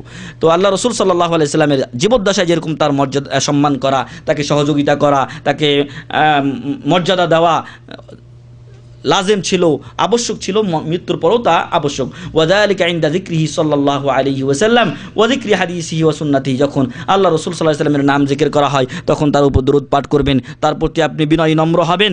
এমন নয় যে কে মুহাম্মদ সাল্লাল্লাহু আলাইহি ওয়াসাল্লাম, আমি চিনি না তাকে, এরকম যেন না হয়। এমনইভাবে রাসূল সাল্লাল্লাহু আলাইহি ওয়াসাল্লামের হাদিস এবং সুন্নাত আসলে সেখানে আপনি মাথা পেতে মেনে নেবেন। ওয়াসমাই ইসমিহি ওয়া সিরাতিহি, রাসূল সাল্লাল্লাহু আলাইহি ওয়াসাল্লামের জীবনী পড়বেন। আমার তো মনে হয় এখানে অনেকেই আছেন যারা রাসূল সাল্লাল্লাহু আলাইহি ওয়াসাল্লামের জীবনী একবারও খতম করেননি, আছে এখানে অনেকে। তাই বলবো আমাদের সেন্টার থেকে একটা ফ্রি বই দেওয়া হয়, পাঠ্যসূচির শেষাংশে রাসূল করিম সাল্লাল্লাহু আলাইহি ওয়াসাল্লামের সংক্ষিপ্ত জীবনী দেওয়া আছে। এমনইভাবে সিরাতুন নবী সাল্লাল্লাহু আলাইহি ওয়াসাল্লাম বা রাসূল সাল্লাল্লাহু আলাইহি ওয়াসাল্লামের নবী চরিত্র বলে একটা আলাদা বই শেখ মতিউর রহমান ভাই অনুবাদ করেছেন, সেই বইটাও আপনারা নিয়ে যেতে পারেন এখান থেকে। আজই এগুলো নিয়ে যাবেন এবং রাসূল করিম সাল্লাল্লাহু আলাইহি ওয়াসাল্লাম সম্পর্কে জ্ঞান অর্জন করবেন। ওয়া মুআমালাতি আলিহি ওয়া ইতরাতিহি, রাসূল করিম সাল্লাল্লাহু আলাইহি ওয়াসাল্লামের যে আহল ওয়া ইয়াল আছে তাদের সাথে সুন্দর ব্যবহার করতে হবে। এমন নয় যেভাবে শিয়ারা করে হাই হোসেন কয়েকদিন করে দিলাম, বাকি সাহাবীরা মুরতাদ হয়ে গেছিল, আয়েশা রাদিয়াল্লাহু আনহা জিনা করেছিলেন, নাউজুবিল্লাহ। এসব শিয়াদের বাজে আকীদা থেকে আমাকে আপনাকে দূরে থাকতে হবে। ওয়া তা'যীম আহলে বাইতিহি ওয়া সাহাবাতি, রাসূল করিম সাল্লাল্লাহু আলাইহি ওয়াসাল্লামের আহলে বাইত যারা ছিলেন, তার স্ত্রী, তার ছেলে, তার মেয়েরা, তাদের প্রতি ভালো ব্যবহার করতে হবে, তার সাহাবীদের প্রতি ভালো ব্যবহার করতে হবে। এগুলো 4 নম্বর অধিকার। রাসূল করিম সাল্লাল্লাহু আলাইহি ওয়াসাল্লামকে সম্মান করতে হবে। 5 নম্বর অধিকার হচ্ছে রাসূল সাল্লাল্লাহু আলাইহি ওয়াসাল্লামের আসসালাতু ওয়াত তাসলিমু আলান নবী সাল্লাল্লাহু আলাইহি ওয়াসাল্লাম, রাসূল সাল্লাল্লাহু আলাইহি ওয়াসাল্লামের উপরে সালাত এবং সালাম প্রেরণ করতে হবে। আল্লাহ তাআলা কোরআনে বলছেন ইন্নাল্লাহা ওয়া মালাইকাতাহু ইউসাল্লুনা আলান নবী ইয়া আইয়ুহাল্লাযীনা আমানু সাল্লু আলাইহি ওয়া সাল্লিমু তাসলিমা। আল্লাহ তাআলা মুহাম্মদ সাল্লাল্লাহু আলাইহি ওয়াসাল্লামের উপরে রহমত নাজিল করেন, ফেরেশতারা তার জন্য ইস্তিগফার কামনা করেন, ক্ষমা প্রার্থনা করেন, রহমতের দোয়া করেন, আল্লাহ যেন তার প্রতি রহমত নাজিল করেন। ইয়া আইয়ুহাল্লাযীনা আমানু, হে ঈমানদারগণ, সাল্লু আলাইহি ওয়া সাল্লিমু তাসলিমা, তোমরাও রাসূল করিম সাল্লাল্লাহু আলাইহি ওয়াসাল্লামের উপরে সালাত ও সালাম প্রেরণ করো। অনেকে বলে আল্লাহ তাআলা দরুদ পড়েন, ইন্নাল্লাহা ওয়া মালাইকাতাহু, ফেরেশতা এবং আল্লাহ তাআলা তারা দরুদ পড়েন কার উপর? রাসূল সাল্লাল্লাহু আলাইহি ওয়াসাল্লামের উপরে। আল্লাহ দরুদ পড়েন কার কাছে? দরুদ পড়তে হবে যে তুমি তার উপর শান্তি নাজিল করো, এই তো। আল্লাহ তাআলা কার কাছে শান্তি চাইবেন? বরং এর অর্থ হচ্ছে যে আল্লাহ স্বয়ং রহমত নাজিল করেন মুহাম্মদ সাল্লাল্লাহু আলাইহি ওয়াসাল্লামের উপরে, এবং ফেরেশতারা আল্লাহর কাছে দোয়া করেন রহমত নাজিলের জন্য কার উপরে? মুহাম্মদ সাল্লাল্লাহু আলাইহি ওয়াসাল্লামের উপরে, এবং তার জন্য ক্ষমা প্রার্থনা করে। অতএব তোমরাও সালাত এবং সালাম আল্লাহর কাছে তলব করো কার জন্য? মুহাম্মদ সাল্লাল্লাহু আলাইহি ওয়াসাল্লামের জন্য। এমনইভাবে আল্লাহ রাসূল সাল্লাল্লাহু আলাইহি ওয়াসাল্লাম নিজেও বলছেন, মান সাল্লা আলাইয়া সালাতান সাল্লাল্লাহু বিহা আশারা, যে ব্যক্তি আমার উপরে একবার দরুদ পড়ে, সালাত পড়ে, সালাম পড়ে, আল্লাহ তার উপরে ওই একবার পড়ার জন্য 10 বার শান্তি নাজিল করেন। সুবহানাল্লাহ। তো কার লাভ? আমার আপনার লাভ। আমার আপনার সালাত সালামটা কবুল হবে কিনা আল্লাহু আলাম, আমি আপনি জানি না, কিন্তু আমার আপনার উপরে মহান রব্বুল আলামিনের পক্ষ থেকে 10 বার শান্তি এবং দরুদ নাজিল করা হচ্ছে, রহমত নাজিল করা হচ্ছে মহান রব্বুল আলামিনের পক্ষ থেকে একবার পড়ার কারণে। তাই এতে ভুল করবেন না কেউ। এই হাদিসটি আপনার মুসলিম শরীফের 384 নম্বর হাদিস, কেউ ভুল করবেন না এর প্রতি আমল করার জন্য। এমনইভাবে রাসূল সাল্লাল্লাহু আলাইহি ওয়াসাল্লাম বলছেন, সবচেয়ে বড় বখিলকে মান যুকিরতু ইনদাহু, যার কাছে আমার নাম উল্লেখ করা হয়, ফালাম ইউসাল্লি আলাইয়া, কিন্তু সে আমার উপর দরুদ পাঠ করে না। সকল নবীদের উপরেই দরুদ পাঠ করতে হবে। এই জন্য আমরা ইব্রাহিম আলাইহিস সালাম বলি, তাই না? আমরা বলি ঈসা আলাইহিস সালাম, মুসা আলাইহিস সালাম, কিন্তু রাসূল সাল্লাল্লাহু আলাইহি ওয়াসাল্লামের ক্ষেত্রে বিশেষভাবে তাকিদ আছে। যদি অন্য নবীদের ব্যাপারে কোনো সময় ভুলেও যান, নবী সাল্লাল্লাহু আলাইহি ওয়াসাল্লামের ক্ষেত্রে ভুলা যাবে না, মুহাম্মদ সাল্লাল্লাহু আলাইহি ওয়াসাল্লামের ক্ষেত্রে ভুলা যাবে না। যদি ভুলেন তাহলে আপনি বখিলদের কাতারে শামিল হলেন। নিজেকে বখিল করবেন না, এবং যেই ফজিলত বর্ণনা করা হলো 10 বার শান্তি এবং রহমত নাজিল হবে মহান রব্বুল আলামিনের পক্ষ থেকে, তা থেকে নিজেকে মাহরুম করবেন না। এমনইভাবে ইজমা বর্ণিত হয়েছে সকল আলেম ওলামাদের যে রাসূল করিম সাল্লাল্লাহু আলাইহি ওয়াসাল্লামের উপরে দরুদ পাঠ করা এটা ফরজ, এটা ফরজ। এবং এটা কোনো টাইমের সাথে খাস নয় যে আমি শুধু নামাজের পর পড়বো অথবা আজানের পর পড়বো, যে কোনো সময় আপনি পড়তে পারেন। ওয়াহামালাহুল আইম্মাতু ওয়াল উলামা আলাল উজুবি ওয়া আজমাউ আলাইহি, সকল উলামাগণ এটাকে ওয়াজিব বলেছেন। 6 নাম্বার, আমাদের সময় শেষ, 6 এবং আরেকটু বলে আমি শেষ করে দেব।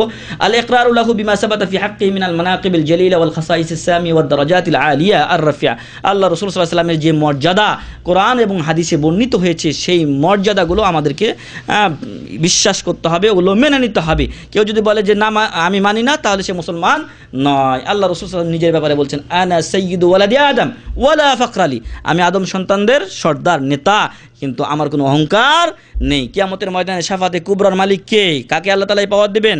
মুহাম্মদ সাল্লাল্লাহু আলাইহি ওয়াসাল্লামকে। কিন্তু আল্লাহ রাসূল সাল্লাল্লাহু আলাইহি ওয়াসাল্লামের কোনো অহংকার থাকবে না, সকল উম্মতের জন্যই তিনি শাফাতে কুবরা করবেন, এমন নয় যে আমার উম্মতের জন্য করি। তো যাই হোক, আল্লাহ রাসূল সাল্লাল্লাহু আলাইহি ওয়াসাল্লামকে আল্লাহ তাআলা যে মর্যাদা দিয়েছেন, মেরাজে নিয়ে যাওয়া হয়েছে একমাত্র নবী মুহাম্মদুর রাসূলুল্লাহ সাল্লাল্লাহু আলাইহি ওয়াসাল্লামকে। অতএব এই মর্যাদাগুলো আল্লাহ তাআলা তাকে দিয়েছেন, সেটা আমাকে আপনাকে মেনে নিতে হবে। আর আমার আপনার ছোট ছোট বাচ্চাদেরকে এই মুহাম্মদ সাল্লাল্লাহু আলাইহি ওয়াসাল্লামের চরিত্রের উপরে গড়ে তুলতে হবে। তাদেরকে তাদের হাতে রাসূল করিম সাল্লাল্লাহু আলাইহি ওয়াসাল্লামের চরিত্রের বই তুলে দিতে হবে। রাসূল সাল্লাল্লাহু আলাইহি ওয়াসাল্লামের নাম কি ছিল, পিতার নাম ছিল কোথায়, কোথায় তিনি বসবাস করেছেন, কিভাবে চলাফেরা করেছেন, এগুলো আমাদেরকে তুলে ধরতে হবে বাচ্চাদের সামনে। কিন্তু আজকে এমন হয়েছে যে আমার আপনার ছোট বাচ্চা হওয়ার পর দেখা যায় যে চুলগুলো রাখে, এদিক দিয়ে কাটা রাখে, এদিক দিয়ে একটু বড় রাখে, এদিক দিয়ে ছোট রাখে, কি আবার আরেকজন আছে দাড়ি রাখে, তো এদিক দিয়ে একটু রাখে, এদিক দিয়ে কাটা রাখে। এগুলো হচ্ছে রবিনহুড, তারপরে কার কার রোনাল্ডো ফোনাল্ডো ইত্যাদির অনুসরণ করে, কিন্তু মুহাম্মদ সাল্লাল্লাহু আলাইহি ওয়াসাল্লামের অনুসরণ আমি আপনি নিজের ছেলে মেয়েদেরকে শিক্ষা দিতে পারছি না। তো এগুলো আমাদের দুর্বলতা। আমরা যারা এখানে উপস্থিত আছি, আমরা যারা মুসলমান বলে দাবি করছি, আমাদের দুর্বলতা যে আমাদের ভবিষ্যৎ প্রজন্মকে আমি আপনি রাসূল করিম সাল্লাল্লাহু আলাইহি ওয়াসাল্লামের শিক্ষায় শিক্ষিত করতে পারছি না, তার দীক্ষা দিতে পারছি না। ফলে আমি আপনি নিজেও গুনাহগার হচ্ছি, তাদেরও ভবিষ্যৎ নষ্ট করছি। ওদের ভবিষ্যৎ নষ্ট করার জন্য আমি আপনিও কাল কিয়ামতের ময়দানে দায়ী থাকবো? আল্লাহ রাসূল সাল্লাল্লাহু আলাইহি ওয়াসাল্লাম বলছেন যে আলা কুল্লুকুম রাইন ওয়া কুল্লুকুম মাসউলুন আন রাইয়াতি, প্রত্যেককে জিজ্ঞাসা করা হবে, তোমরা প্রত্যেকেই দায়িত্বশীল এবং প্রত্যেকেই তার দায়িত্ব সম্পর্কে জিজ্ঞাসা করা হবে। আপনার ফ্যামিলি সম্পর্কে আপনাকে জিজ্ঞাসা করা হবে, আমার ফ্যামিলি সম্পর্কে আমাকে জিজ্ঞাসা করা হবে। অতএব ফ্যামিলিকে কীভাবে চালাচ্ছি সেটা যেন সবাই খেয়াল করে দেখি।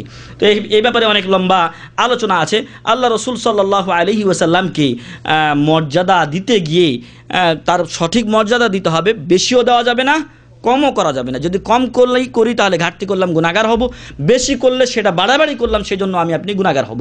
ইমাম শেখুল ইসলাম মুহাম্মদ বিন আব্দুল ওয়াহাব রাহিমাহুল্লাহ কিতাবুত তাওহীদে একটা অধ্যায় নিয়ে এসেছেন, যেখানে আলোচনা করেছেন যে বাবু আন্না সাবাব কুফরি বানি আদম হুয়াল গুলুবু ফিস সালিহিন, বানি আদম সন্তানের কুফরির অন্যতম কারণ হলো সৎ ব্যক্তিদের ব্যাপারে বেশি বাড়াবাড়ি করা। আল্লাহ রাসূল সাল্লাল্লাহু আলাইহি ওয়াসাল্লামের ব্যাপারে অতিরিক্ত বাড়াবাড়ি করা যাবে না, তার যে মর্যাদা সেখানে রাখতে হবে, আল্লাহর মর্যাদায় তাকে পৌঁছানো যাবে না। আল্লাহ রাসূল সাল্লাল্লাহু আলাইহি ওয়াসাল্লাম নিজেও বলছেন লা তাতরুনি কামা আতরাতিন নাসারা ইবনা মারইয়াম, তোমরা আমাকে নিয়ে সেরকম অবৈধ বাড়াবাড়ি করিও না যা খ্রিস্টানেরা নাসারারা ঈসা ইবনে মারইয়ামকে নিয়ে করেছে। ফাইন্নামা আনা আব্দুন, আমি একজন আল্লাহর বান্দা, ফাকুলু আব্দুল্লাহি ওয়া রাসূলুহু, তোমরা আমাকে আল্লাহর বান্দা এবং তার রাসূল বলেই ডাকবে, ইয়া রাসূলুল্লাহ বললেই যথেষ্ট, আমাকে আল্লাহর পর্যায়ে পৌঁছানোর কোনো দরকার নেই। এমনইভাবে আল্লাহ রাসূল সাল্লাল্লাহু আলাইহি সাল্লামের কাছে একজন ব্যক্তি এসে বললেন যে মা শা আল্লাহু ওয়া শি'তা, আপনি এবং আল্লাহ যা চান। তো ওয়াও শব্দটা এটার সাথে সাথে অর্থ বোঝায়, সামঞ্জস্য বোঝায়। এজন্য আল্লাহ রাসূল সাল্লাল্লাহু আলাইহি সাল্লাম বললেন যে তুমি আমাকে আল্লাহর শরীক বানিয়ে দিলে, আমি আল্লাহর কাছে কে? আল্লাহ তাআলা আল্লাহর স্থানে, বরং মা শা আল্লাহু ওয়াহদাহ, বরং আল্লাহ যা একাই চান তাই হয়ে থাকে। অতএব রাসূল সাল্লাল্লাহু আলাইহি সাল্লামের মর্যাদা আমরা করি, সম্মান করি, কিন্তু তাকে নিয়ে বাড়াবাড়ি করি, আল্লাহর পর্যায়ে পৌঁছে দেই না। এমনইভাবে অনেকে মনে করে যে আল্লাহ রাসূল সাল্লাল্লাহু আলাইহি সাল্লাম গায়েব জানতেন, অথচ এটা আল্লাহর অধিকার।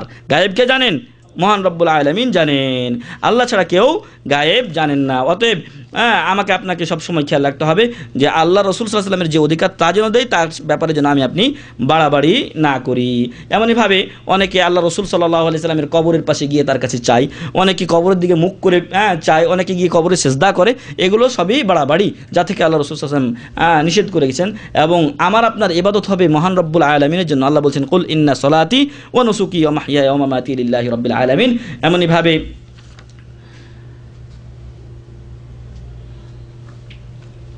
শেষ নাম্বার হচ্ছে 8 নাম্বার, হুকুকুন নবী সাল্লাল্লাহু আলাইহি ওয়াসাল্লাম মাহাব্বাত আসহাবিহি ওয়া আহলি বাইতিহি ওয়া আজওয়াজিহি ওয়া মালাতিহিম জামিআ ওয়াল হাদরু মিন তানাক্কুসিহিম আও সাব্বিহিম।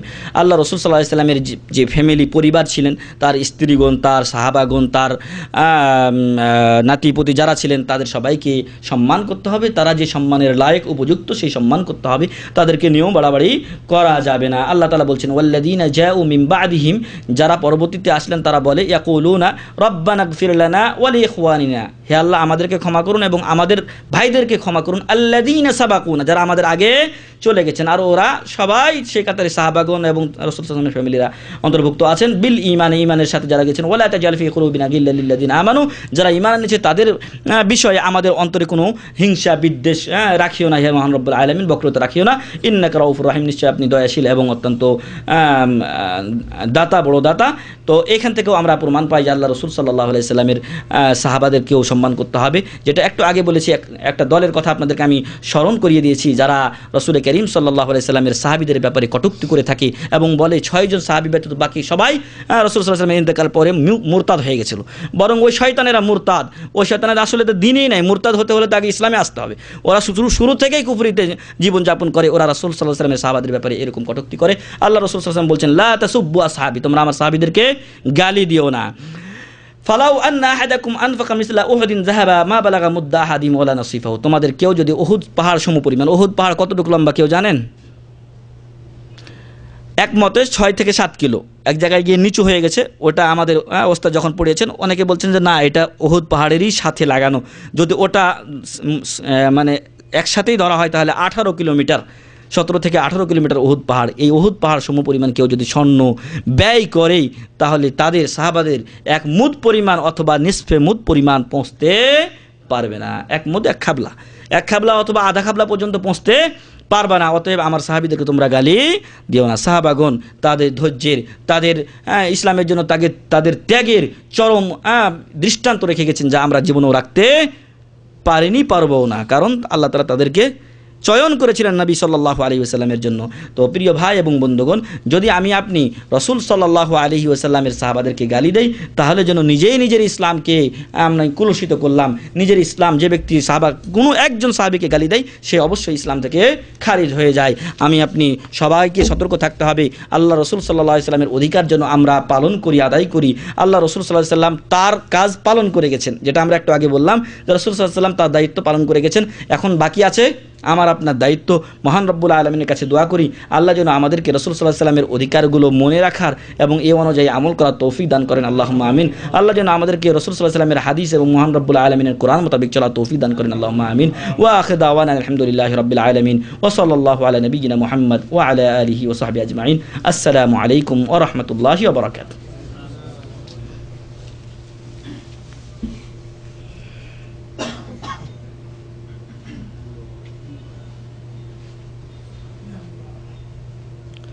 রসুল সাল্লাল্লাহু আলাইহি ওয়াসাল্লাম ভাই প্রশ্ন করেছেন মাগরিবের নামাজ মোট কত রাকাত পড়তেন।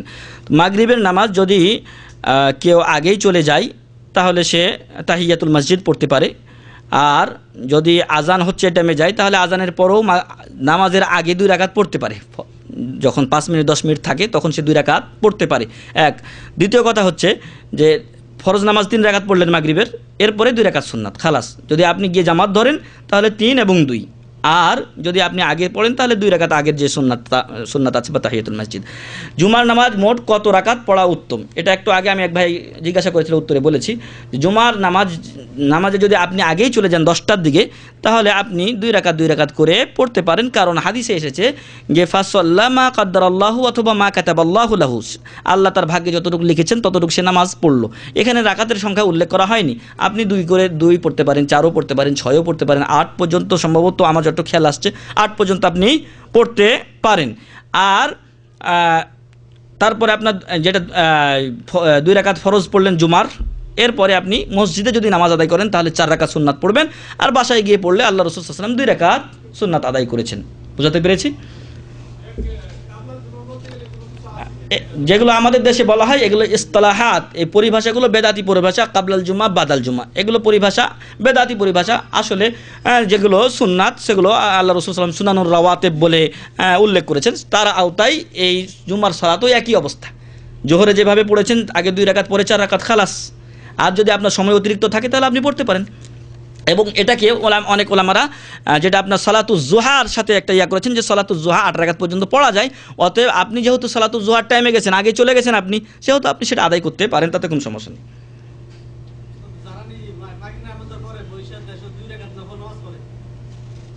হ্যাঁ, এটার কোনো দলিল নাই, এবং যখন কেউ দাঁড়াতে সক্ষম তার জন্য বসে নামাজ পড়াও জায়েজ না। যখন আপনি দাঁড়িয়ে নামাজ পড়তে না পারবেন তখন আপনি বসে নামাজ পড়বেন, যেটা পড়া হয় সেটা সম্পূর্ণ বেদাত না। কোনো হাদিসে বর্ণিত নাই যে 2 রাকাত বসে পড়বে, আর 2 রাকাতই সুন্নাত পড়েছেন আল্লাহ রাসূল সাল্লাল্লাহু আলাইহি ওয়াসাল্লাম। আর যারা সালাতুল মাগরিবের পরে, কথা না, যারা মাগরিবের পরে সালাতুল আওয়াবিন বলে বসে থাকে এশার পর্যন্ত এবং নামাজ পড়ে তাসবিহ তাহলিল করে, সেটা ঠিক নয়। বরং সালাতুল আওয়াবিন হচ্ছে সালাতুল জোহা, চাষতের যে নামাজ 10টা 11টার দিকে যেটা পড়া হয় সেটাই হচ্ছে সালাতুল আওয়াবিন সকালের। এবং এটাকে ওলামারা যেটা সালাতুল ইশরাক ইখতিলাফ করেছেন, কেউ বলছেন সালাতুল ইশরাক আলাদা, মানে সূর্য আপনার ফজরের নামাজ পর বসে থেকে তাসবিহ তাহলিল করে সূর্য ওঠার পরে আপনি 2 রাকাত নামাজ পড়বেন অথবা 4 রাকাত নামাজ পড়বেন। এই নামাজ এবং সালাতুল জোহা দুটা কি একই নামাজ না আলাদা আলাদা নামাজ? যেটা মানে প্রসিদ্ধ মত হচ্ছে যে ইখতিলাফ ওলামারা করলেও দুটা একই নামাজ বলে উল্লেখ করেছেন বেশিরভাগ আলেম ওলামা।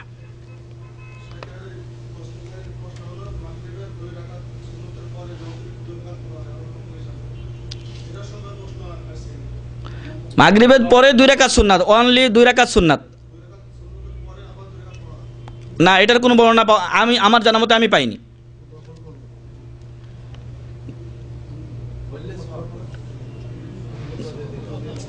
যা রাসূল সাল্লাল্লাহু আলাইহি সাল্লাম থেকে আসেনি সেটা করা যাবে না, সোজা কথা। নফল অন্য টাইমে পড়বেন।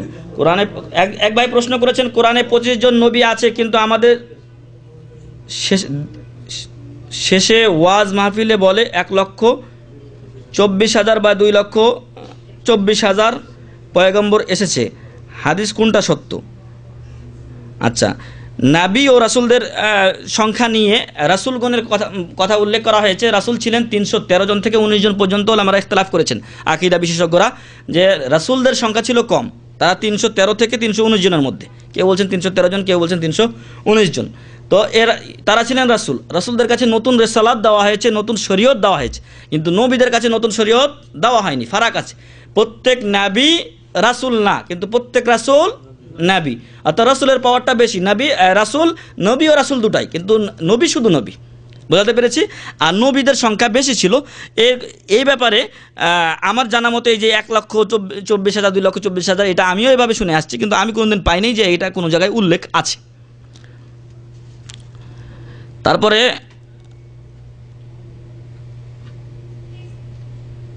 পাথরের তসবিহ পড়া সুন্নাত না বেদাত? এটা বেদাতের অন্তর্ভুক্ত, আমরা আলোচনায় বলেছি। বরং আপনি আপনার করে গুনবেন, এগুলো আপনার কাল কিয়ামতের ময়দানে সাক্ষ্য দিবে। খাতমে, আচ্ছা এটা আপনি লিখছেন নাকি? খাতমে ইউনুস পড়া বেদাত না সোয়াবের কাজ? হ্যাঁ, খাতমে ইউনুস এই সব কিছুই বেদাতের অন্তর্ভুক্ত। আমাদের দেশে দেখেছি বৃষ্টির জন্য 1,25,000 বার খাতমে ইউনুস পড়ে। বৃষ্টির জন্য এখানে যে সালাতুল ইস্তিসকা পড়ে সেইভাবে পড়বেন, এটাই হচ্ছে সুন্নাত। ইন্নী ওয়াজ্জাহতু ওয়াজহিয়া লিল্লাযী ফাতারাস সামাওয়াতি ওয়াল আরদ, এই দোয়া হাদিসে আছে কিনা এবং রাসূল সাল্লাল্লাহু আলাইহি ওয়াসাল্লাম পড়তেন কিনা? এই দোয়াটা আল্লাহ রাসূল সাল্লাল্লাহু আলাইহি ওয়াসাল্লাম পড়তেন এই আপনার নামাজে দাঁড়ানোর পরে, তাকবীরের পরে সানা হিসেবে পড়তেন। আপনি যদি সুবহানাকাল্লাহুম্মা ওয়া বিহামদিকা ওয়া তাবারাকা ইসমুকা ওয়া তাআলা জাদ্দুকা ওয়া লা ইলাহা গায়রুকা এটা না পড়েন, এটা যদি পড়েন ইন্নী ওয়াজ্জাহতু, তাহলে যথেষ্ট। আর যদি মনে করেন দুটাই পড়বো, আপনি একাকী আছেন, পড়তে পারেন, তাতে কোনো সমস্যা নাই, এটা সানা হিসেবে পড়বেন। বুঝাতে পেরেছি? কিন্তু জায় নামাজের দোয়া না, জায় নামাজের দোয়া হিসেবে পড়া বেদাত। আমরা আরবিতে নিয়াত করি নওয়াইতু আন উসাল্লিয়া লিল্লাহি তাআলা রাকাতান, এই দোয়া কোনো হাদিসে আছে কি না? এই দোয়া কোনো হাদিসে নেই, এটা আছে ওই যে নুরানি নামাজ শিখাতে। চুপে চুপে আমিন বলা নামাজের ভিতর এইরকম হাদিস আছে কি না?